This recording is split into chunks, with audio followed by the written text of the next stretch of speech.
Hi, everybody. My name is Audie Paxton. I'm your host today. I don't have a sidekick to do a big introduction. I don't have any walk-on music. We're just going to get started here. So today we're covering DMARC. I'm going to share my screen right now.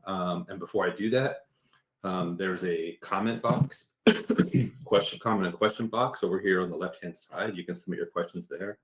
I won't be able to see those questions during the presentation because I'm going to be sharing my screen in a full screen mode, but I have some trusty colleagues who are experts on this subject matter, and they'll be able to answer those questions during my presentation, and we'll go over any of those questions that weren't answered at the end. So now I'll share my screen so we can get started.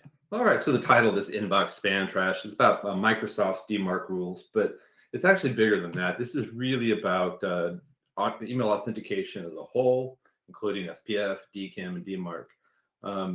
There's a lot to cover today. I'm going to try not to get bogged down in too many details. I want to touch on all the high points that's really to put together a big story here, so you can learn a little bit about authentication and DMARC, why this matters to you, the top 10 challenges, the top challenges we've seen in doing DMARC and Microsoft 365 and Google Workspace. I have some tips and some stuff you can do today on your own. You don't have to buy anything to go do it, but just some good best practices. A little bit about how we help and a short demo. So let's get started.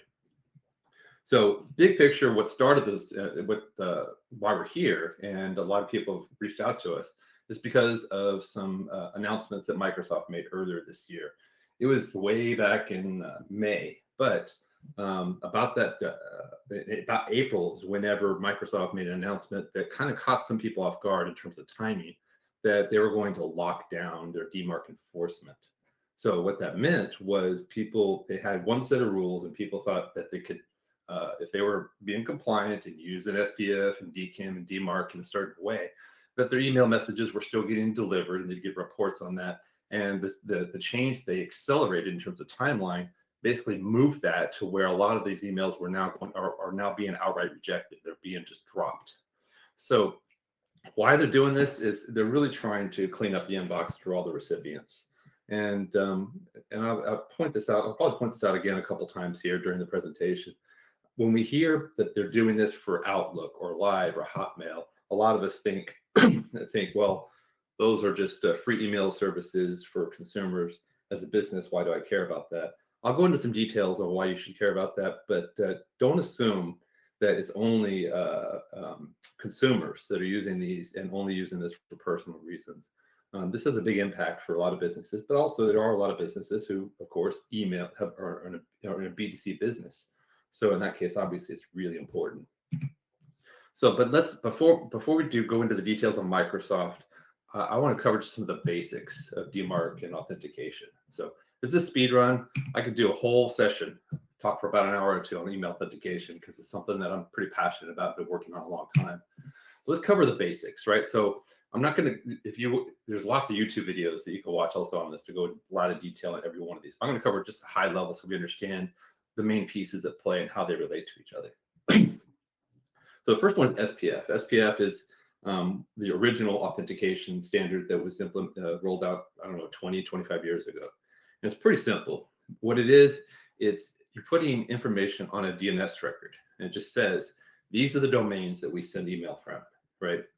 And it fails if that domain is not listed. So, and also there's another caveat there, is that DNS has limitations, and meaning in terms of how many records you could put in there. So if you have more than 10 SPF records, 10 places you send email from, you can't list them all. You can only list 10. So then it fails if you have more than 10 lookups. I'm going to show you some details of what that looks like and some tips what you can do on your own and how we can help with that. Another form of authentication is DKIM, and DKIM it's a cryptographic approach. And what that is it's using two encryption keys, one on your mail server, and then another one that's listed publicly on DNS, and those have to match. So what that does is the email, it basically verifies the signature. It's a stamp, like this email was sent by us. Here's proof, here's our signature, matches over here. It also lets the receiver, tells the receiver that if the message was altered in any way in transit. So that could be footers, it could be forwards, in the header, whatever, any sort of, if it was altered in any way, then it'll also fail DKIM. So that's an important part of just email authentication and deliverability as well. But both of those by themselves, and even just together, really doesn't help. You need to tie them both together. And that's what DKIM is for. DKIM makes use of both of them to achieve a lot of things. One, it helps ensure deliverability. It tells receivers how to handle the messages in certain use cases and how you prefer to have them handled. And you get reports back on your authentication, your mail deliverability, and your configuration. So let's talk about how those work together. So if you're the sender and you've adopted SPF and DKIM, an email comes in to the receiver. So on the right-hand side, what you see is what happens on the receiver side. They're checking two things, SPF and DKIM. Does SPF pass? It's only going to pass if the IP is authorized on your record. Does DKIM pass? Is the signature valid? And then it does an evaluation. One of those two must pass. You don't have to have both, but ideally you want to do both. But one of those two must pass. And there has to be alignment, meaning the IP address, the sending domain IP address in the email has to be listed on your DNS record. If one of those pass, and then you have a policy set there, then they will typically, traditionally by design, they will handle the message according to how you set it. P equals none, quarantine reject, meaning none is don't do anything. We're just adopting this for tracking purposes. Go ahead and deliver it based on normal policies. Or if it doesn't pass these, I want you to quarantine the message, because that means it probably didn't come from me or something's wrong, or reject it, just drop it on the floor. When I talk about DNS record is actually more than just email, by the way. It covers a lot of stuff in terms of networking, application services. But what we're looking at here is what it looks like for the email portion. So it's just a text record that's available on the internet. Anybody can access and ping somebody's DNS record and look it up and see what's there. But this is what it looks like. So SPF, you see all the include statements. What those are is, this says these are the places that are authorized to send mail on my behalf. So my domain should be listed. So all of those should be listed. This is what the DKIM record looks like. So you see it's a cryptographic key right there. Also included in there is the domain that you're sending from, and then the policy you want. Sorry, right here. So also this is part of DKIM and part of DMARC. Let me back up a second. First one here is DKIM. That's your cryptographic key. Now we're looking at DMARC. And DMARC, basically what we're saying here is P equals reject. So they're saying if SPF and DKIM are not present, they don't pass, then reject the mail. And then the little button on the right-hand side, the RUA, that's how you tell the receivers, here's where to send the reports to me. All the information about any messages that come through to you that are purported to be from my domain. So that's it, really basic what it looks like. Making changes in DNS is another thing. Who has access to it is another thing. And it's easy to make mistakes here. So we're going to go into those. But let's level up a little bit to understand why, specifically with DMARC, and why DMARC is really important. 3 big points here. One is about identity, right? You're trying to prevent spoofing. This is a way for you to be able to say, here is who I am, here I am, here's where I send email from, here's who can send on my behalf, right? It helps reduce the abuse of your brand. It doesn't eliminate entirely, because people can always register lookalike domains. They change the header and make it look like, and spoof the header and spoof the from address to make it look like it came from you, but it's not going to pass if you're doing, SPF and DKIM. But it helps tighten it, lock down your identity. A big driver is improving deliverability. The reason we're doing this as a business is to communicate with our partners and our customers, and we want to ensure that these messages we're sending are actually being delivered. This is the best way to ensure your email messages are getting delivered. So, and then you also want to shut down domain abuse. So this is a way for you to be able to enforce who can send on your behalf and to monitor anybody who's trying to spoof your domain. Now, one of the big drivers is why now. Actually, over the last couple of years, Yahoo, Google, and Apple, I don't have that listed here, started enforcing this. Microsoft is the one who has most recently enforced it and started enforcing it in the most strictest fashion. So what they said was that they're not just going to now start sending messages into the spam folder. They're skipping that step and they're just outright blocking it. They're dropping it on the floor. So if you don't have this implemented and implemented correctly, there's not a lot of grace that they're going to be providing to you. What they used to do for quite some time was, even if you had SPF and DKIM set up and your policy was set to reject, Microsoft gave a lot of people a lot of grace. They understood that your intent, you're trying to be compliant, but they also recognize that there's an adoption curve and people make some mistakes. And if it's not perfect, we don't want to be really harsh with them and automatically actually always reject it. So what they did was had a policy of reject, right? And that was their legacy behavior, where they would deliver messages despite there being a P equals reject. What that usually meant is that they would do a soft landing in the junk folder. And when I talk about soft landing in a junk folder, there's different ways to be in a junk folder. One, you can just show up in the junk folder, but also they can actually tag it in the junk folder with in the subject line or the header to say, or a little badge to indicate that they think it might be malicious or dangerous or spam, right? So, but what they were doing as a soft landing is they didn't put any sort of tags. They just put it in the junk folder. Those days are gone, right? So now what they're doing is all rejections are honored 100%.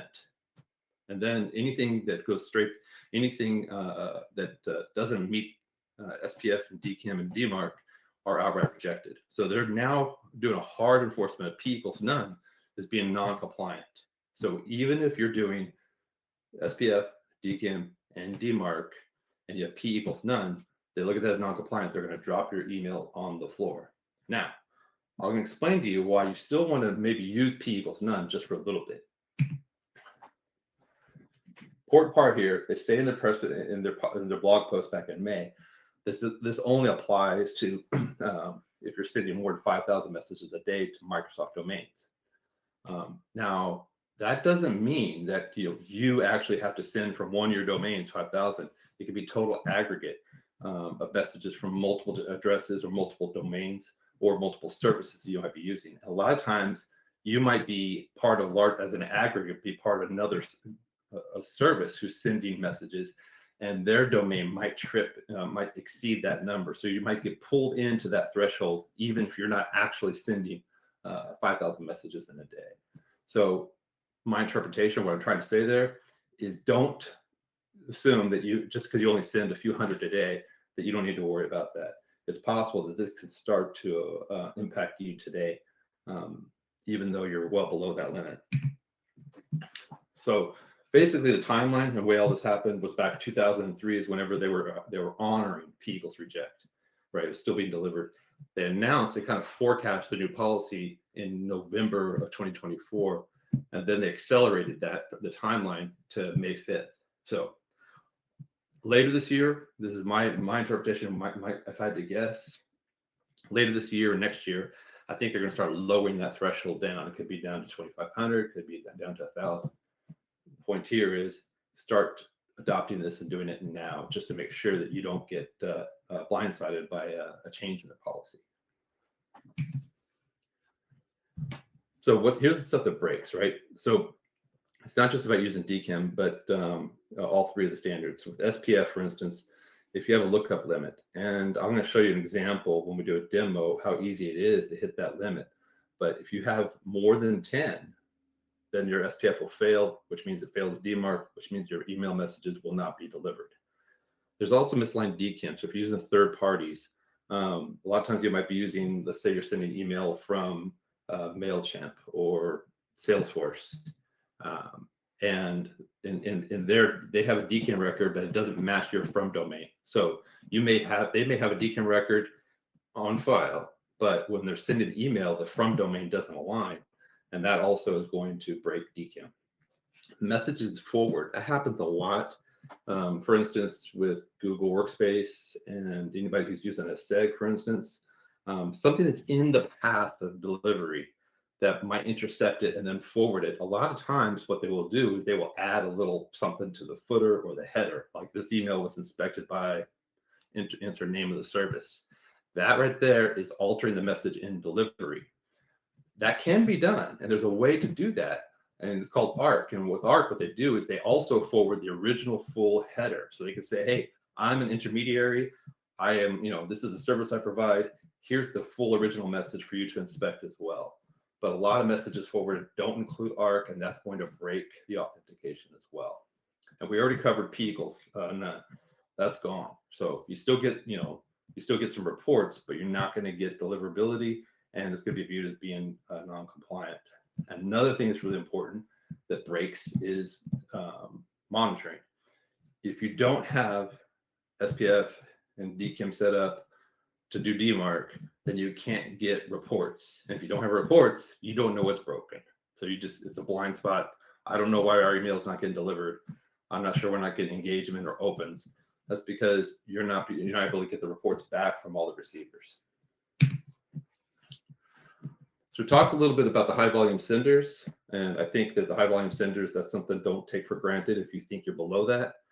But also with SaaS heavy orgs, meaning people who are using a lot of different services and the forward email on their behalf, that's going to create some, that's going to exceed your 10 lookup limit. And it's also often going to have misalignment with DKIM, and that will break your authentication. And then third-party email platforms. So if you're doing anything from marketing, from support tickets, you think about transactional automation of workflows that happen in the background, those will add up. So one, that adds complexity to your authentication framework, and also it makes it possible for you to exceed the limits without you knowing. So all three of these things need to be considered. In terms within your organization, there's three different parties here that are interested or maybe not so interested. The first one typically is the IT team leader. So not very few people in an organization actually have access to DNS, and that's a good reason. It's good practice. Because I said earlier, DNS is used for a lot more than just email. It's responsible for everything, and in terms of your networking and applications and services. So understandably, they limit who has access to that. And they want to be very careful about making edits to it. So if you are a marketer or somebody in IT security and you want to make a change to your DNS for email authentication, oftentimes, unless you have control of that, you have to go to somebody in the IT team to request that. So they don't like doing that very often. They want to be able to use automation to simplify it. They do care about this as a way to have visibility for shadow IT. It's a good way to find out, who's adding new services without their permission. So now with the IT security team leader, they care about this because of authentication failures, and also they want to know from a security standpoint anybody who's trying to spoof their domain. One of the big drivers are going to be their marketing and email operations folks, because what they really care about is making sure their emails are getting delivered. Email communication is critical element to most businesses to communicate with their partners and customers, and it's important to them to make sure they're being delivered.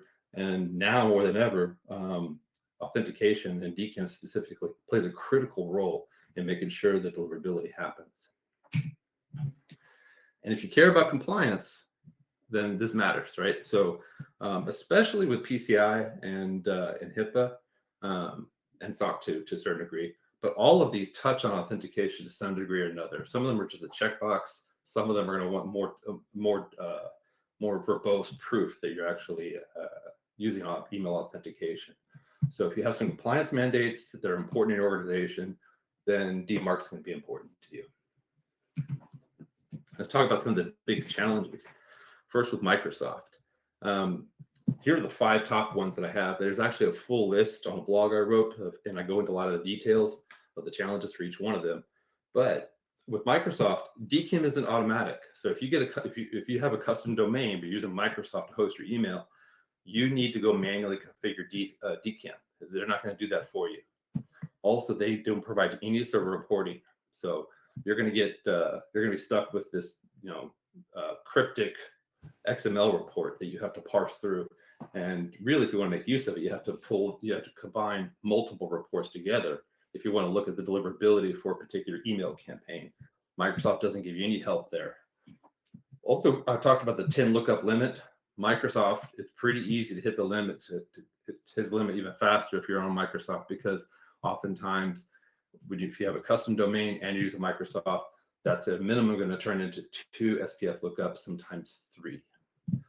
And then over to the right-hand side, there are, if you're using any sort of devices or doing SMTP relay, those often lead to DKIM failures. So it's important to do a full audit and think about everywhere you're sending mail from, not just services and not just from your Microsoft. And then shared mailboxes, those usually that create a lot of misalignment issues, and that's going to break DKIM. So be mindful of shared mailboxes. Most of the time, people use shared mailboxes to monitor inbound, but every now and then they'll use a shared mailbox for outbound. If you're using a shared mailbox for outbound, that's going to create a lot of issues for you. Google has some similarities, but it's a little bit different. DKIM has to be manually enabled for them as well for your custom domain. So you have to generate the keys to turn it on.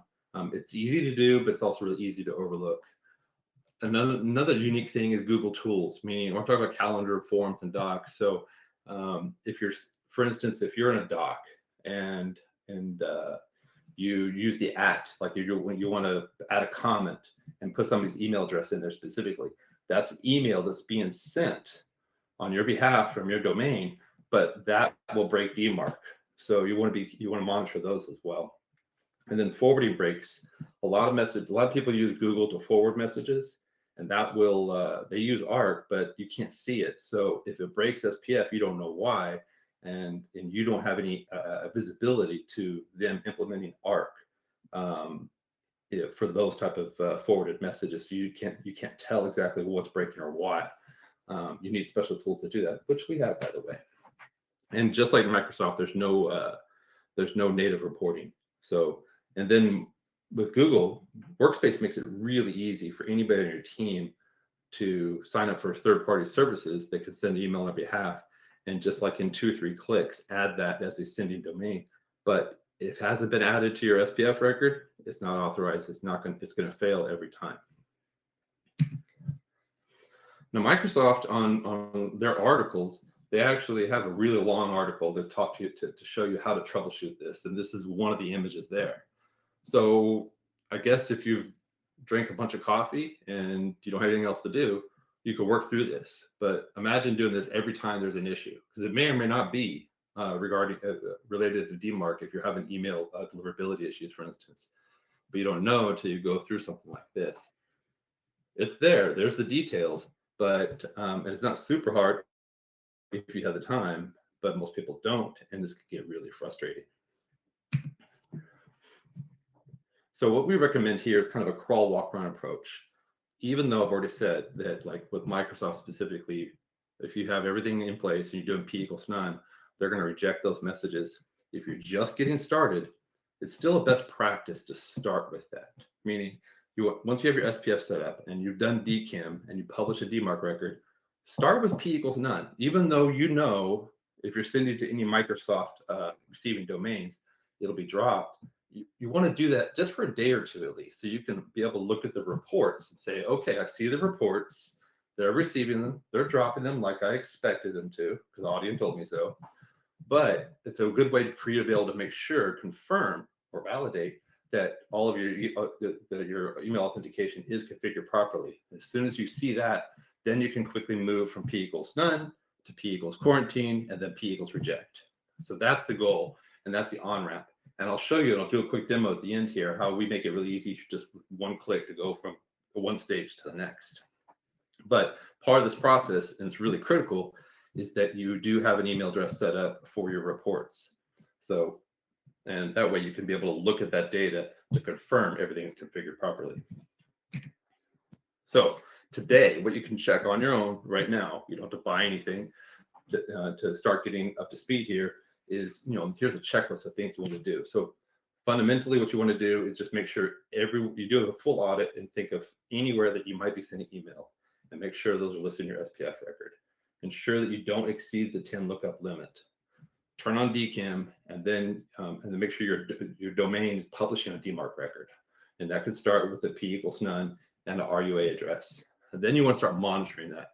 So if you have the reports turned on, you start reviewing the reports, or use some sort of tool that does it, and you want to make sure that at least SPF or DKIM is aligning. Okay, so your from domain for either one of those, at least one of them, ideally both, the from domain is aligns with your SPF record.